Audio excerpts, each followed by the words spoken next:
just someplace where I belong. And don't take this from me, I've been fading away. Memories are turning to gray, but every step that I take, the closer I...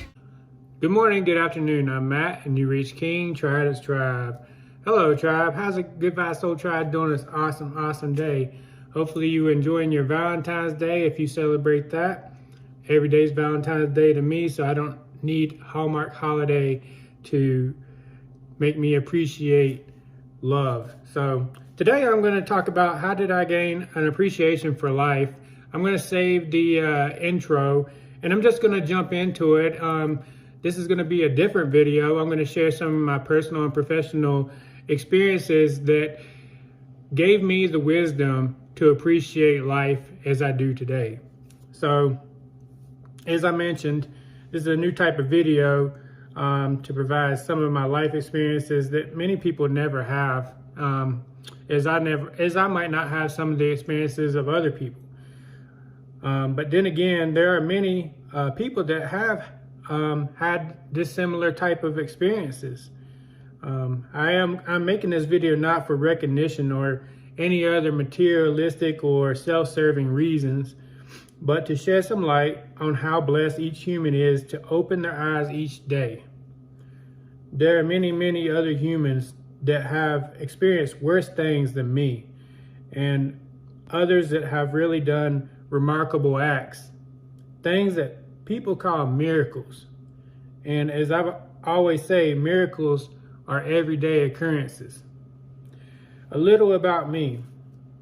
I was born and raised in the Carolinas, and my family was lower class. This is how I learned the value of family. My family struggled oftentimes to make it, but we always had each other, and I'm blessed to have that experience. After high school, I decided to join the Air Force.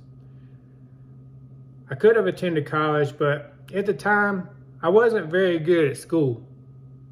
It wasn't that I wasn't really good at school, it was that I was putting bare minimum effort to school. And so actually this was a very good choice for me, because if I would have went to college, I probably would have wasted that experience away.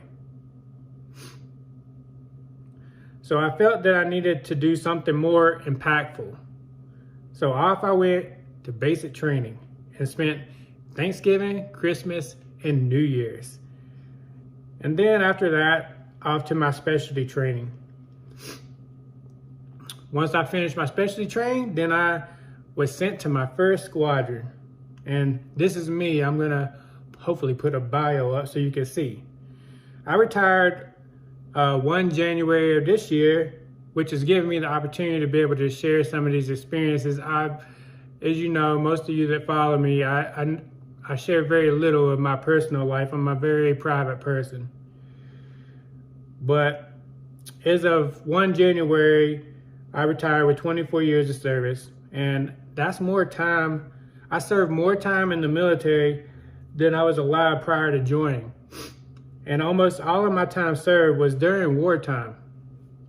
So I'm going to share a few personal and professional experiences that instilled my appreciation for all human life. So shortly after joining the military, my Nana passed away, and I went home for her funeral. And right before, the day before the funeral, you know, a family member had been having a little bit too much to drink, and they pulled a gun on me. And that was the first time I have ever experienced that in my life, and never want to experience it again.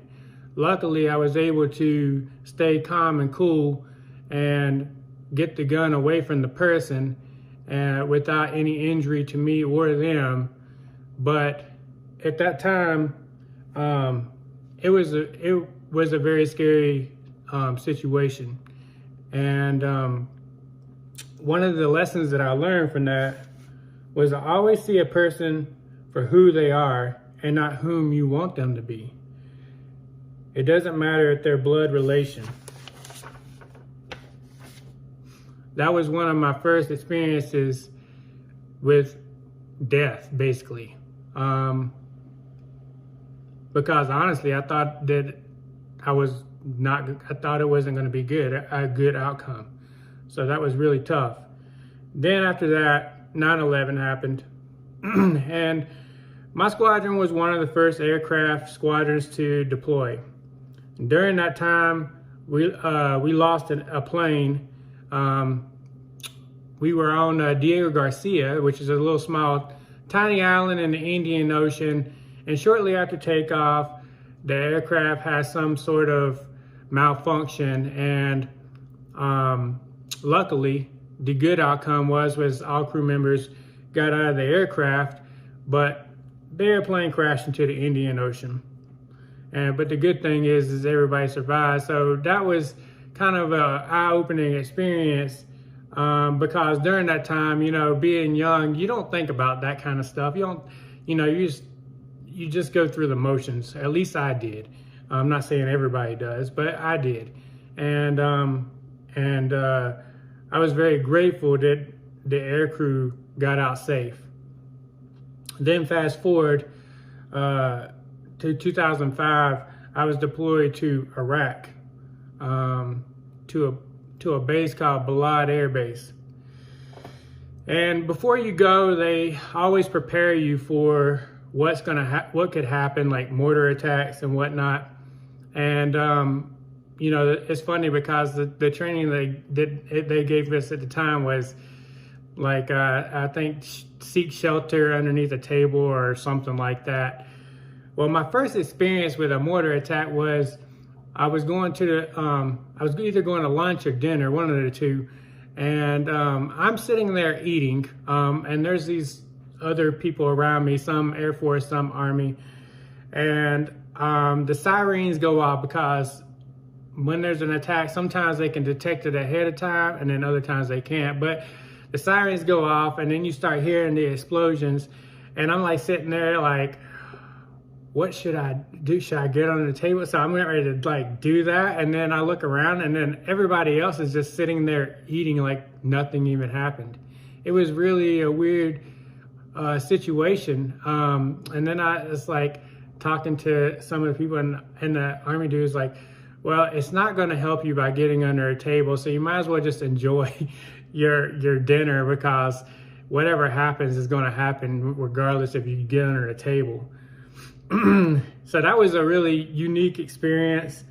And then fast forward, during that same time period, at Balad Air Base, I was a maintainer on F-16s, and I'm in this aircraft bunker, and I'm going to try to hopefully I'll put a picture up so that way you guys can see what I'm talking about. But anyway, I'm in this aircraft bunker, and I'm standing outside of it. And then this time, we get a mortar attack, and the sirens don't go off, and they don't detect it. And this thing literally goes flying right over my head. And the bad thing about mortars is, at least the ones that they were shooting, the ISIS people were shooting, was they didn't know where they were going. They just shoot them off. I mean, sometimes they explode, sometimes they don't explode, but they don't really know exactly where they're shooting them to. So this one goes flying across my head, or over my head, and I see it like land like close to where some people are, and it explodes. And that was a very very eye-opening experience, because people got injured and died. I mean, and that happened in the blink of an eye. Then on Christmas Eve, I took part in this activity called Patriot Duty.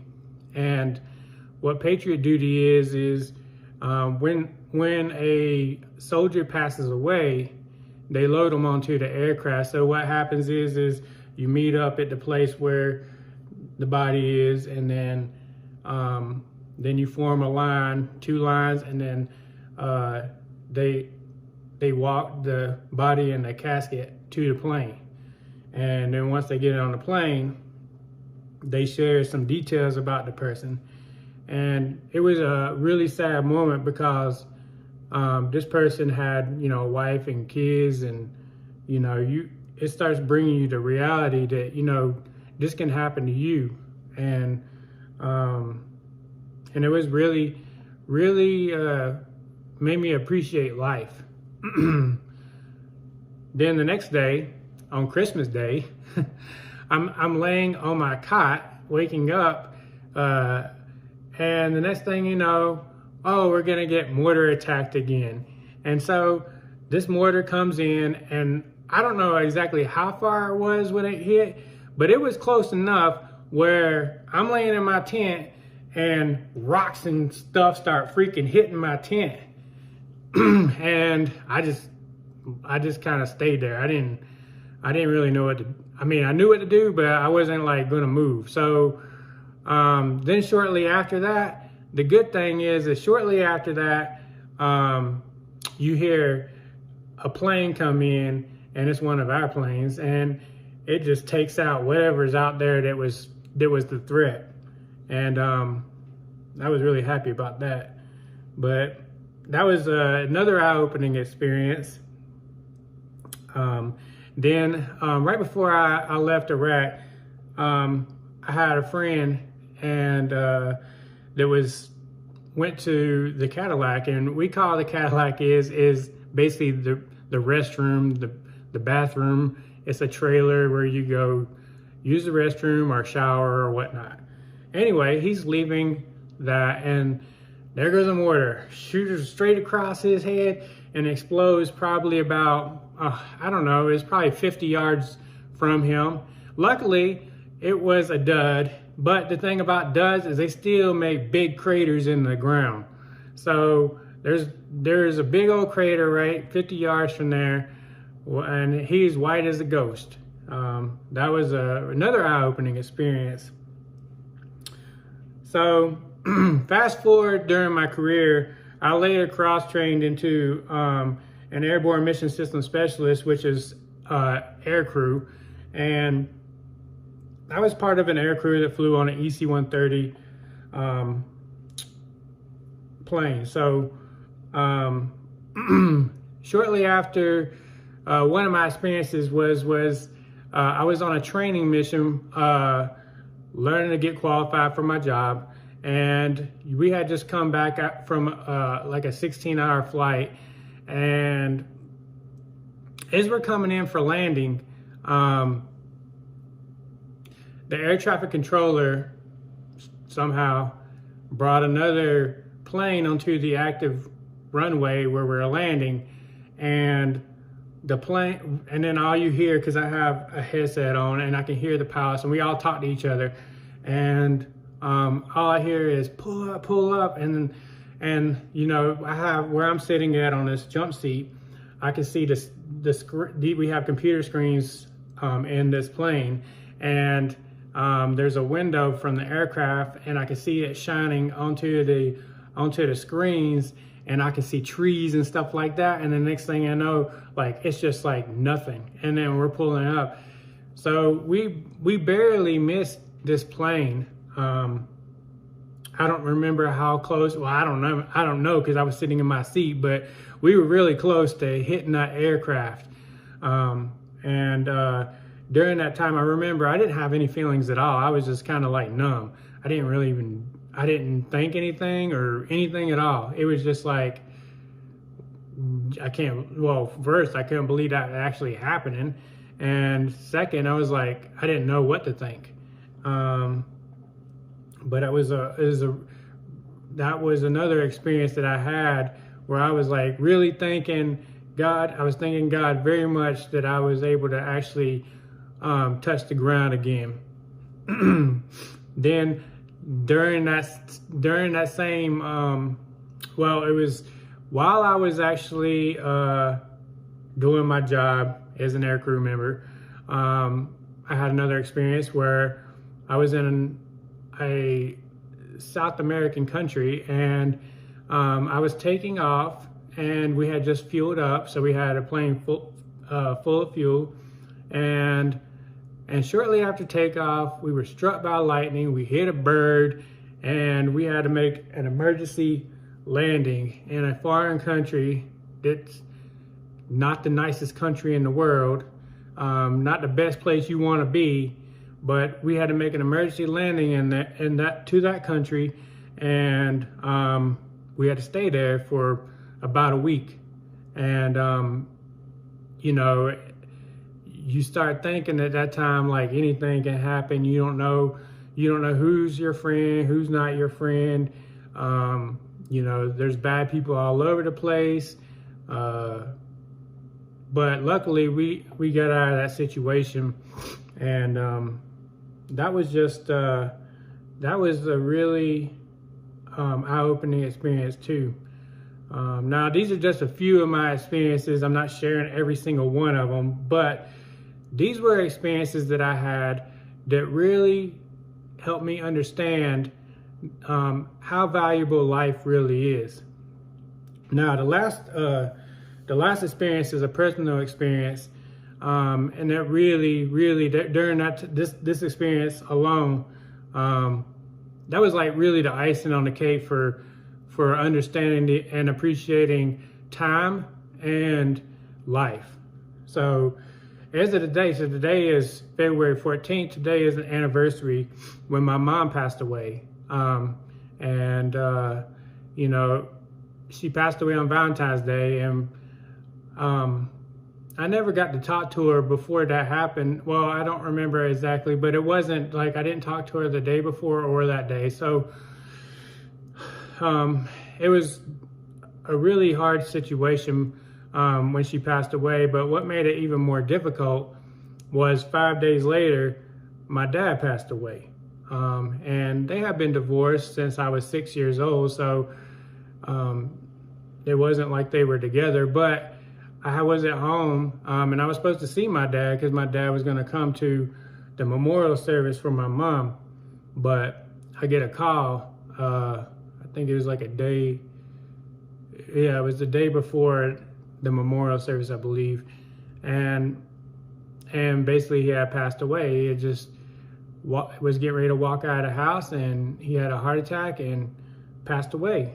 And so this time period is kind of a reminder to me about how lucky we are to have each day and be able to open our eyes up and appreciate life. I don't personally like Valentine's Day, not because of the experience. It's because I believe every day should be a day that you appreciate people, you love people, and if you have to use one day to show somebody that you love them, do you really love them? I would say probably not. So I'll leave you with this.